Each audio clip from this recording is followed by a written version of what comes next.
Hey, Ruckus Makers. I am so excited today to connect with just an awesome person new to my network. But she is lovely.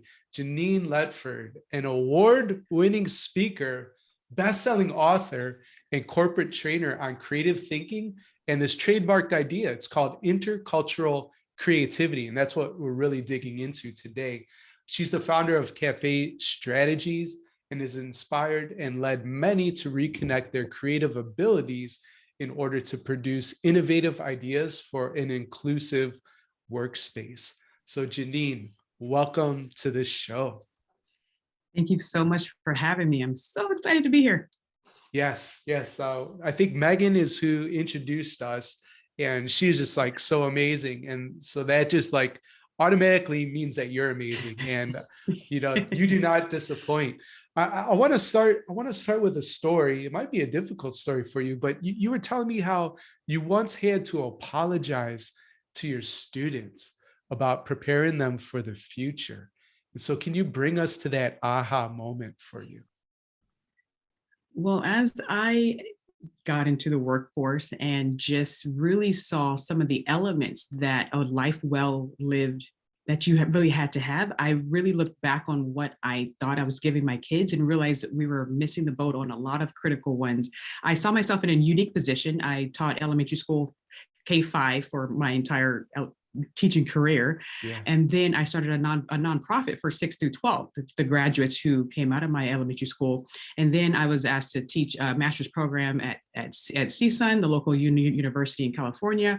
And then I was on the board of an organization called DonorsChoose.org, which helps teachers get materials into the classroom. So in 1 week, I saw a 4-year-old all the way to a 64-year-old, different demographics, different education levels, different financial levels. And so that's really what put me in a unique position of saying, what are the true skills that really help people have a life well lived, that they can be agile and pivot well and adapt well.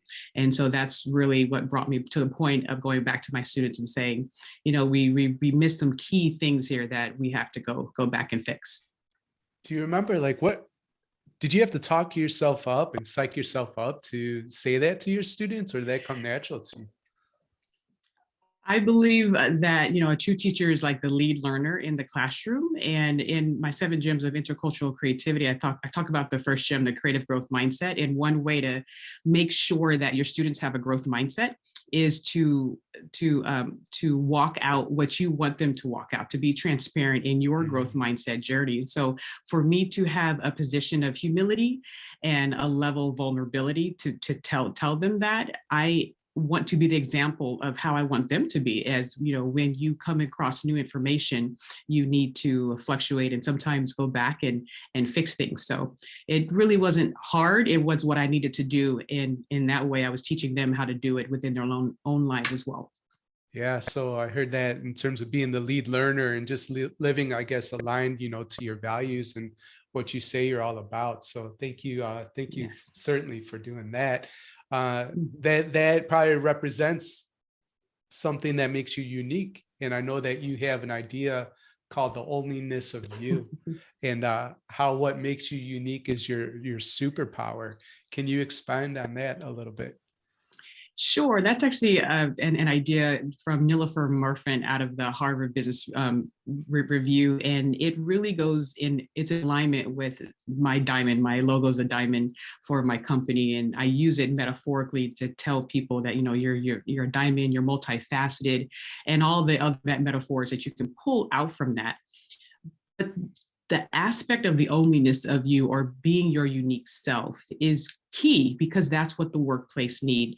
The World Economic Forum listed creativity, right, innovative thought, as the #1 skill needed in the workforce today. But a lot of us don't even know what that word really means. A third of the population think it's just like the arts, singing and dancing. And so we really have to get that fixed there. But what people need, what the workforce need, what our world needs, needs in order to move forward, is that unique perspective that the onlyness of you can bring. Only you sitting in your position right now has had your unique mixture of experiences, your demographics, your psychographics, everything put together in this beautiful mosaic.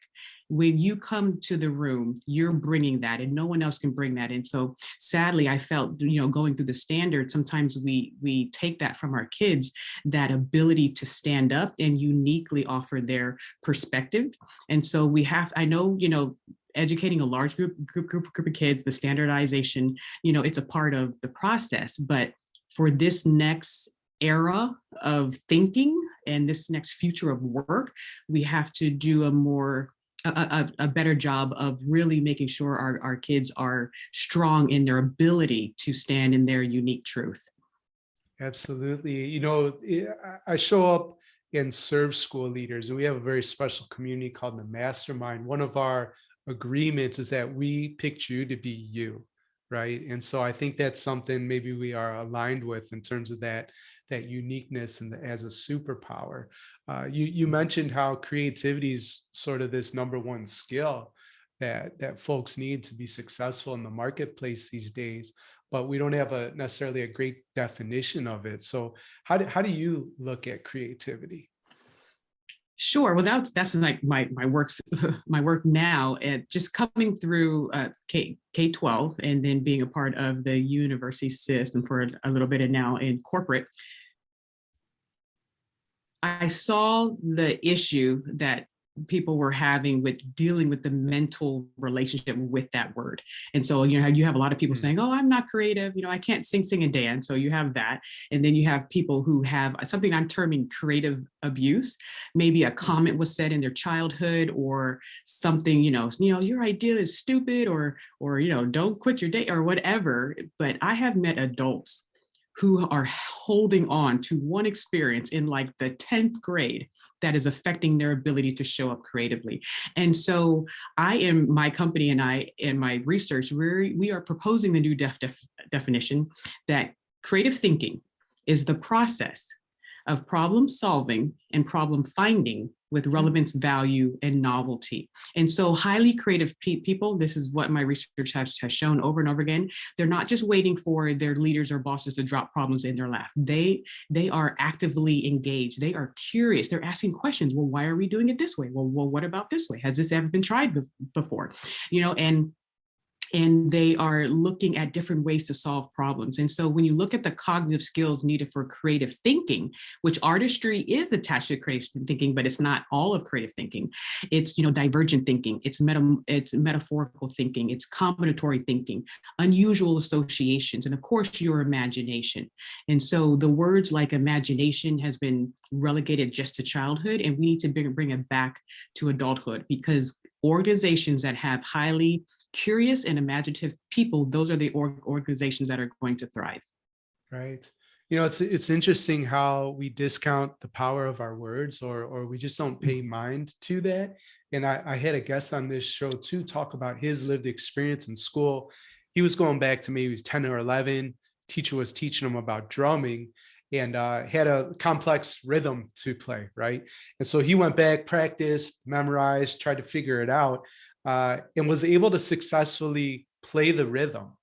But it didn't become natural. He found a hack, right, into how to do it. Mm-hmm. And when he told his teacher this, the teacher said, oh, you can't really play the rhythm then. And he gave up drums in that moment as a 10-year-old, 11-year-old. Yeah. So, I hear what you're saying there, and how those comments sometimes can really harm a child. And then when you were saying, your take on creativity, I heard problem identification, problem solving, being solution focused. And you said relevance, value, and novelty, right? And so I think that's just great. It's like the uniqueness of the approach, the novelty, like you said, that you are actually finding solutions, not just identifying problems. There's a both and to that definition, isn't there? And you're also okay with sitting with ambiguity. And so we look at people, I believe in my book that was just published, I talk about how they looked at Shakespeare. And one of the reasons why Shakespeare's work was so profound is because he was able to sit with the unknown and in ambiguity for a while. And so especially with people in what's going on right now in society, that ability to sit with the unknown and not knowing what's going to have to happen, your highly creative thinkers, they are more tolerant and able to do that. And so dealing with that, and that's why I do say, creativity isn't only artistry, but artistry is a huge component of your creative thinking in non-arts areas. So in my book, I talk about Adam Grant, who's a psychologist, an organizational psychologist, and he looked at all of the Nobel Peace Prize winners from 1901 to about 2000. And he saw a great deal of them, about 80% of them had a huge arts background, because the arts gives you training in the skills that highly creative people need, such as, multi-sensory activation, emotional intelligence, that's a huge word in the workforce and in K-12, and observation skills, how to really pinpoint observation, pattern making, pattern forming, and I can go on and on and on. And so these Nobel Prize winners who won prizes in science and non-arts areas, they had a huge arts background. And so that's why part of my work is advocating for the arts. When we strip the arts from our kids, you're not just stripping extracurricular playtime or whatever that, because I was a music teacher as well. And it was like music always got cut first, right? And so the ones who are going to really thrive in this next type of future of work are the ones who have this extra training in observation, emotional intelligence, adaptability. The arts gives you deep training, and part of my work is in neuroscience now, and we're also looking at the neuroscience, what the fMRIs are showing us, that how the arts really strengthen different areas of the brain that you may not get with other types of content exploration. Yeah, it just lights up different areas and really helps you connect. So thank you for sharing that. You mentioned your book that's just been released, and if I'm not mistaken, and thanks Jesse for the help. You also have the PDF that you shared with me, the 7 gems of intercultural creativity. So that's a really awesome idea, and you're here to talk about that. So what are the 7 gems, and what is this idea of intercultural creativity? Yes. It is now my life's work. If Abraham Lincoln said when he was writing the Emancipation Proclamation, he said, if I'm going to be known for anything, I'm going to be known for this, and my whole soul is in it. And that's what I feel about the 7 gems of intercultural creativity. When we were doing the research, I'm into the artistry aspect. Of course, I have my credential in multiple ed. Or multiple subjects. So I really was aware of that. But looking at the creative aspect, really looking at what cognitively is involved in creative thinking, we looked at that. But then I realized, going into the workforce, you can be as creative as you want. And if you're in an organization that is, microaggressions going on, there's no inclusion whatsoever. There is just, top down decision making, and no one else can get ideas to anywhere else, and there's stresses going on. So if the environment is not conducive to creativity, you're squashing creativity. So that's where the intercultural creativity came in, because we looked at the DEI work that people are doing and the creative work. And so when I saw the cognitive processes for each of those, what it means to strengthen your creative thinking, but what it means to strengthen your cultural connectiveness, your ability to connect to different cultures, your cultural competency. Okay, I was like, I know there's what's the word? The ability to strengthen your cultural competence, which is your ability to connect with people with different lived backgrounds and to be adaptable and observe complexities between their experience and your experience. That's actually a developmental process. And so there's a form out there, or a continuum, called the IDI, the Intercultural Development Continuum, and the Intercultural Development Inventory. But it looks at your ability to have cultural competence. How well can you connect with people from different lived experiences, which is going to be, if not already, a huge topic within the classroom because of our demographics changing, students or teachers connecting with students with different lived experiences. And I just gave a keynote to the Superintendent's Forum, where we had over 100 superintendents in Texas, and I showed them that the cultural competence and the creative growth mindset of the teacher is one of the highest indicators of student success. Tell us more That about is a that. That's huge, big. Yeah. that is a huge, look at Carol Dweck's work. Carol Dweck's Mhm. work really supports that statement, that she looked at classrooms that had teachers with the creative, with a growth mindset, and Mhm. especially for students from marginalized demographics. And the students from in the classrooms with teachers with growth mindsets outperformed other students. And the students who were in classrooms with teachers who had fixed mindsets, because don't forget social contagion. My ability to see your potential, that transfers to you. Your Yeah. subconscious is reading all of that. So if I don't think you can perform because of my biases, my previous experiences with students with your demographics, whatever the influence could be, it's called the Pig Malian Effect. If I Mhm. don't think that you can perform, and I may not be saying it with my words, but I'm saying it with all the other nonverbal type of communication we have, that will affect your performance. So if you look at Carol Dweck's work, and I can forward you that particular article if you need to share that, it was a game changer, because I went through teacher ed programs. I never did any training on unconscious bias. I never did No. any training on cultural competency at all. Yet that is one of the major indicators of my students' success, my ability to connect and to bring in their cultural capital and make sure it's infused into the curriculum as well. One thing, we learn as leaders is to fix your face, right? Because those nonverbals and the way you show up and your presence, it can have a huge impact, right? On how people respond. And unfortunately, well, I I guess love that. fortunately, yeah, thank you. But I've experienced this myself. And I remember there was a supervisor that I just did not have a positive relationship with. And I call it management by 2x4. Because even though the district said, hey, we're all about innovation and learning from failure, you stick your neck out a little bit and do just a little bit different. Whack, the 2x4 came down. And what I found too from this relationship is, because I believe my supervisor had a robust negative definition of who I was, I found myself making more mistakes, and little mistakes too, that have never showed up anywhere in my professional history other than that little microscopic experience. And so that's a really important point that you bring to the table. And how do we explore that as educators? Because it has such an influence and impact on our students. So really appreciate that. So is there And something that looks like, I'll yeah, go ahead, expand. Oh, I'll please. expand on that really quick, because I think it's a bigger point that we need to be making more front and center.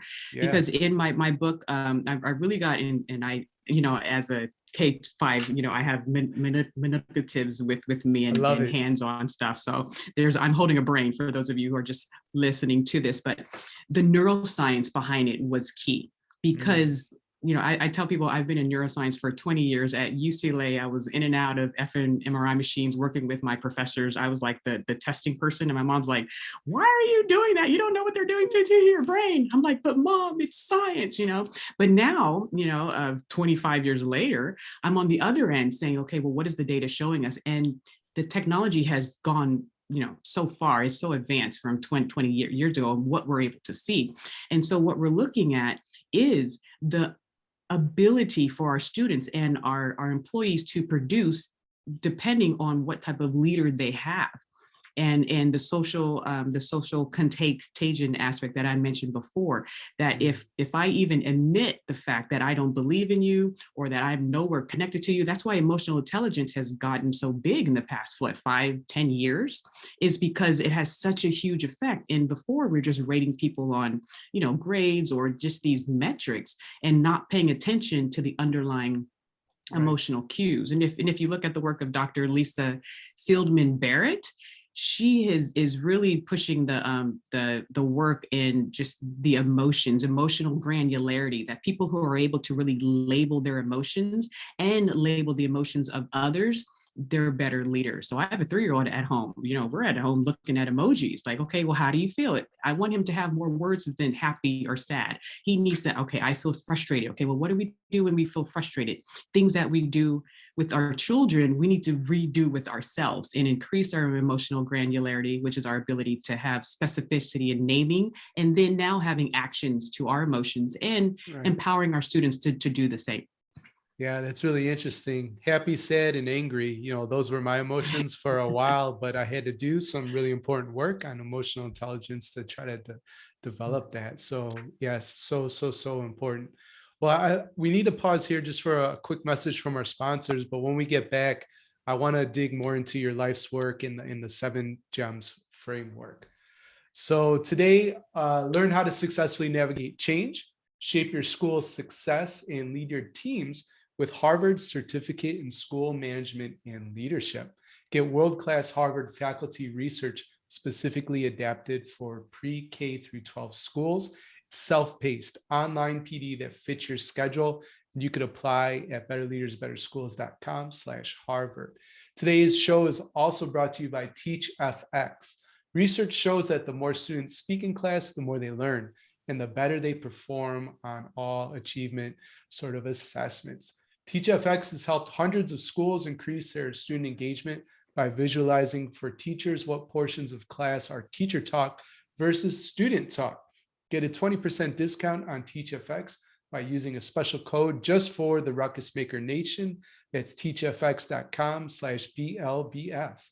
And today's show is proudly sponsored by Organized Binder, a program which gives students daily exposure to goal setting, reflective learning, time and task management, study strategies, organizational skills, and more. Organized Binder's color-coded system is implemented by the teacher through parallel process with students, helping them create a predictable and dependable classroom routine. You can learn more and improve your students' executive functioning and non-cognitive skills at organizedbinder.com. And we are here now with Janine Ledford, an award-winning speaker, best-selling author, and founder of this idea, Intercultural Creativity, her life's work. We're here talking about it. And I just want to reflect back to you, Janine, when you mentioned that too, and shared that Abraham Lincoln quote, you lit up. And so it is such an honor to share the space and stage with somebody who's in their just wheelhouse. And so it is an incredible honor to be here with you. So intercultural creativity, we've touched on that a little bit, but there's a component of it, the 7 gems. And we probably don't have time, right, to dig in depth into each gem, but and it's hard, but how would you concisely, give an overview of the gems in this idea? Sure. Well, don't forget, I'm an educator at heart. So, if you give me 3 hours, we can do it. If you give me 5 minutes, we can do it. That's what we do well, right? Yes. Especially if you're in K5, you have to know how to adapt. So once again, so creative thinking and cultural competence, we realize they're sitting on the same set of cognitive skills. And so those are the 7 gems, those cognitive skills. The first skill is a creative growth mindset, once again, based off the work of Carol Dweck, and just looking at if you're not going to increase your creativity if you don't think you're creative. And so once again, my work is based off of neuroscience. So looking at the subconscious, things that you're saying over and over again affect you.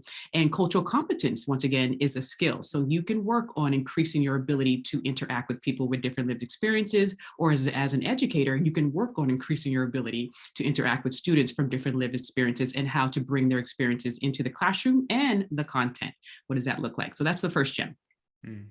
The second gem is the empathetic way. So looking at all the work of empathy and an open mind and an open heart. The number one indicator of a highly creative person is someone who's open to new experiences. And the number one indicator of a highly culturally competent person is someone who is open to people with different lived experiences. So when you train that, or when you practice that, that really affects your intercultural creative abilities. The third one, you don't really hear a lot in corporate training and K5 and K12 PD. I call it cultural observation, but just observation in general. If we're going to be creative, we need data to be creative with, right? Creativity is all about combining and recombining information and new ideas. And so the fact that our observation skills are already dulled, phones are in front of people's faces like half the time, and we're just not paying attention. So the word observe, it means just to see, but it comes from the Latin. It means to attend to. What are you paying attention to? And so we look at how to strengthen that and how to bring in observational skills within the curriculum, multi-sensory observational skills. The next one is cultural curiosity. And on my podcast, I think it's episode 74 of my Create and Grow Rich podcast, I had Dr. Allison Hoistmeister, who has her doctorate in workplace curiosity. Like, who gets her doctorate in curiosity? But something that we were all born with kind of gets, sadly, could be getting educated out of us, or just because of cultural reasons or what have you. And so when we do that for their K-22 experience, we end up having an uncurious workforce. And Dr. Allison's work showed that organizations, especially with the C-suite and your leadership level, the curiosity level of your leaders highly just correlates with the health and thrivingness of the actual organization. So if you don't want to end up like Blockbuster, Kodak, and Radio Shack, you want to increase your curiosity, right? Yeah, well, I'll pause you there just for a second, because I think those are all great examples. But if you think about the top leaders leading an organization, you have to be open-minded and curious. And earlier, when you were talking about your definition of creativity, it's not even just, hey, I could identify the problems, but it's also the solutions. And you mentioned being agile, all this kind of stuff. So I think okay, we got a few more to go over, but I want to hear more how we might accidentally or intentionally stamp out curiosity. So I'm just going to plant that seed. But okay, we've gone through, I think. Sure. Sure. No, I'm saying I have a whole chapter on that. Like, don't get me started on that. But I can touch upon a few things. Because it's something that we have to fix, especially for K-12, because don't forget the formative years, especially for 0 to 5, before they even get to us, it's critical. But the formative years is the foundation for the rest of their life. Right. Like, I don't think we've really sunk that in, and we need more resources with preschool as well, because the critical neural years are from 0 to 4. But that's a whole other podcast right there. And so the next gem, curiosity, then we have perspective shifting. I had Dr. Michael Platt out of the Wharton School. He's a neuroscientist and a professor in the business school over at the Wharton. And he talked about how critical it is for us to be able to perspective shift, which is attached to your ability to have empathy, right? And to feel the experience of someone else. And so people who know how to perspective shift well, that's a creative skill, right? To look around problems and look in different ways, but it's also a cultural competence skill. Can you perspective shift in different demographics, different ethnicities, different ways of life? And so that's a skill that we can implement into our teacher training, our K-12 curriculum, and our own workforce for us. The next one is authentic adaptation. And that's just, we all know why we have to adapt. We've been in an adaptation for the past 2 years. But I look at 2 areas of adaptation: crisis adaptation, which we all experienced these past 2 years, and also cultural adaptation. The definition of a highly culturally competent person is someone who can observe well and who can perspective shift and adapt their behavior in different cultural situations. So for our students to be able to thrive in this next workforce, they need to be able to adapt in different situations and in different job, requirements, or different entrepreneurial pursuits, whatever it may be. Those who know how to pivot well, which we saw last year, can still thrive. And the last one is being the bridge. And I call it just your ability to bridge across different cultural groups. So people want employees and team members who know how to, they call it boundary spanning, who know how to bridge across different cultural groups. They're the connectors, right? Malcolm Gladwell in his book talks about the power of the connector, that person who has their foot in just different worlds. And if you read the book, The Medici Effect by Johannes and Franz, he says that the root of innovation, of creativity, is at the intersection of fields, disciplines, and cultures. That's where creativity thrives at the intersection. So for K-12 and K-22, we have to kind of balance. Yes, people specialize, but how do you specialize with still having a broad exposure to other areas and other types of thinking and other ways of being? So what does that look like for this next future of work? It's fascinating. And, the 7 gems, this idea of intercultural creativity, is still CAFFEstrategies.com. Is that the best place to point people? Yes. Okay, great. And that's CAFFE, CAFFE strategies.com is where you can get all this information on the 7 gems and intercultural creativity. I can't let you off the hook. I have to ask, and I know it's another podcast, but just real quick, especially for leaders that want to create organizations that innovate, that are intellectually curious, culturally curious. Often we do things that actually stomp that out. And so in your experience, what are some of those things that we should be mindful of? Because some people might be doing that intentionally, right? Stomping it out. But I think a lot of times it's just an unconscious sort of thing. And I could be wrong, but anyways, what are some things that our leaders can look out for? Sure. Well, I saw that this was a huge problem. So my son and I wrote a book together, my 3-year-old son, called I Am Creative. And what it does, it goes through the 16 gems. And I show what creativity and what curiosity look like in everyday life. Because the first thing is for us to be aware of, they're being curious. They're not being, they're not trying to, battle me or whatever. They're being curious. They're investigating. And so what does that look like earlier on? And so we can, of course, questioning is well. And then we need to be mindful of something that Dan and Chip, who are author, Dan and Chip Heath, they call the curse of knowledge. And the fact that, here's an example. My son had some scissors. He was just sitting there and he started cutting his rubber mat, like his dinner mat, right? And of course, as an adult, we're like, no. Okay. But to him, he's like, oh, well, I've cut paper before. I've cut, the stuff on my desk. I've never cut rubber. I don't know what that feels like. But to me, I know what it feels like to cut rubber. I've already had that experience, but to him, he has not. And so instead of me, disciplining him or whatever, like, what are you doing? Why, to him, he's just curious. And so what I do as his educator and his mother is I put pieces of rubber that he can explore with and experience with. So I create an environment that he can do whatever he needs to, and he's not messing up my china and my linen, right? And so that's one thing. Another thing is to really celebrate curiosity. As adults, we just, once again, we know what it's like, but they don't.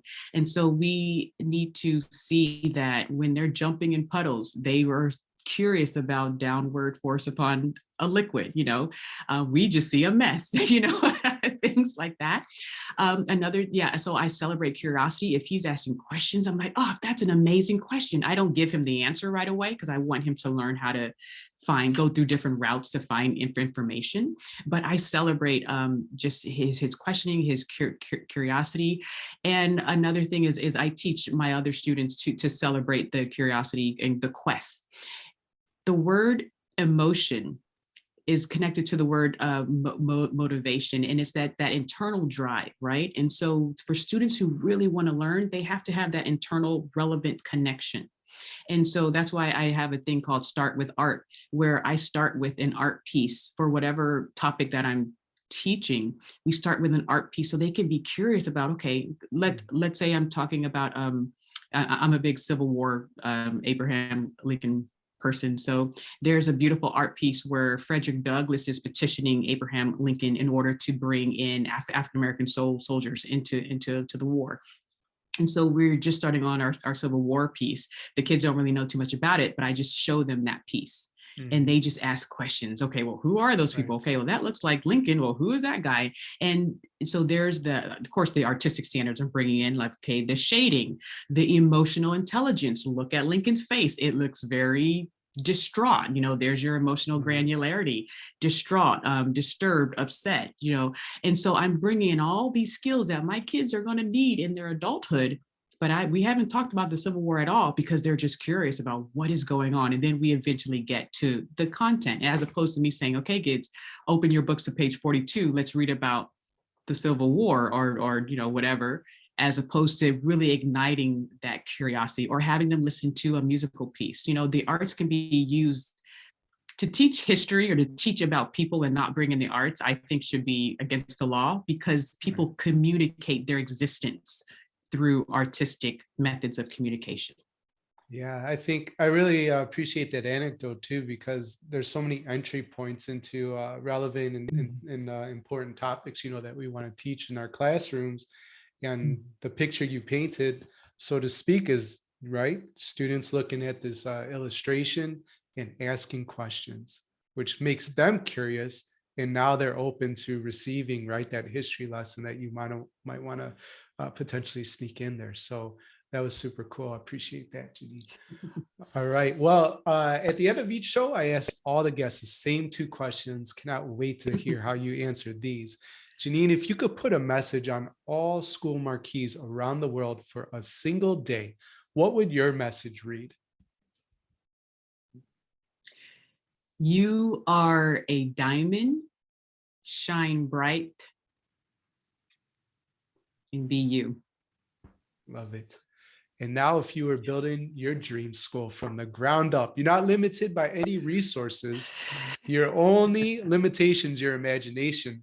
How would you build this school? What would be the top 3 guiding principles? Multiple methods of communication. And the joy of learning. That would definitely be one, where almost like the Ron Clark, the Ron Clark Academy, just that joy of learning, and entrepreneurial type of thinking threaded into the content, so that everything would have a creative objective. Yeah, you have your ELA objective, your ELD objective, but what's that creative objective, and how would you bring it into the marketplace? Brilliant. Yeah. Janine, we covered a lot on today's show. So of everything we discussed, what's the one thing you want a ruckus maker to remember? That we are preparing our students for a future we don't know what it looks like. So let's give them the actual foundational skills that they can weave into their own beautiful tapestry of a life well lived.